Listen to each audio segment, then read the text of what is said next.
सिया राम। कर्मण्येवाधिकारस्ते मा फलेषु कदाचन मा कर्म फल हेतुर्भुः ते संगो अस्तत्व कर्मणि। अर्थात आपका अधिकार केवल कर्म पर है, कर्म के फलों पर नहीं। ऐसी ही एक गाथा पितामह भीष्म, गंगापुत्र भीष्म की। भीष्म ने आजीवन जो राष्ट्र धर्म, राज धर्म, पितृ धर्म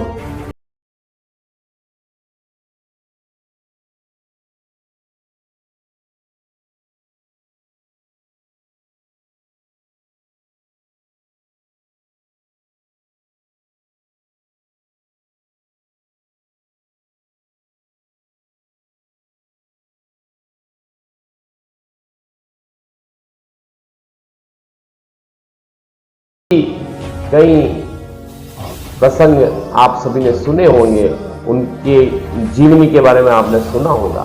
उनके जीवन से संबंधित कुछ ऐसे तथ्य मैं आज आपके सामने प्रस्तुत कर रहा हूं, शायद आप जानते भी होंगे, और अगर कुछ उसमें कमी हो तो आप बताएं जरूर।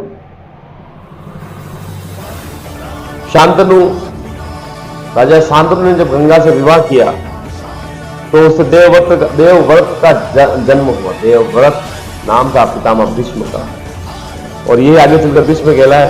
पिछले जन्म में भीष्म 8 वसुओं में से एक वसु थे। भीष्म गंगा के 8 पुत्र थे, बाकी 7 को गंगा ने नदी में बहा दिया था। क्योंकि जब शांतनु से जब गंगा ने विवाह किया तब उन्होंने एक शर्त रखी थी कि मैं जो कुछ भी करूंगी उसके लिए आप मना नहीं करेंगे, यदि आपने मना किया तो मैं आपको हमेशा के लिए छोड़ के चली जाऊंगी। जब 7 संतानों को उन्होंने पानी में जब संतान होते उसको बहा देते, तो वहां के संतान पितामह भीष्म हुए तो गंगा उन्हें मारने लगी। राजा शांतनु ने उन्हें रोका तो गंगा ने कहा आज आपने राजा वचन तोड़ दिया, इसलिए मैं अब आपको छोड़कर जा रही हूं। राजा शांतनु ने गंगा को पुत्र भीष्म की शिक्षा दीक्षा के लिए कुछ समय के लिए दिया, और वापस उनको गंगा ने वो पुत्र वापस दे दिया। इस प्रकार पितामह भीष्म गंगा के स्वर्ग चलने जाने के बाद शांतनु को निषाद कन्या सत्यवती से प्रेम हो गया।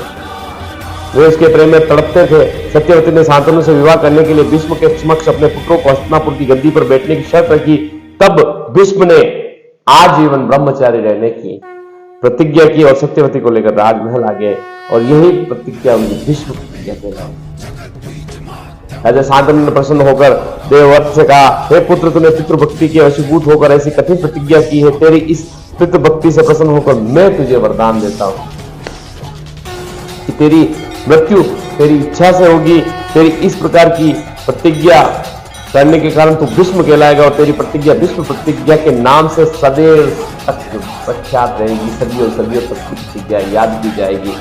भारत के इतिहास के संदर्भ में भीष्म प्रतिज्ञा बहुत ही एक महत्वपूर्ण स्थान रखती है। अब सत्यवती के गर्भ से महाराज शांतनु को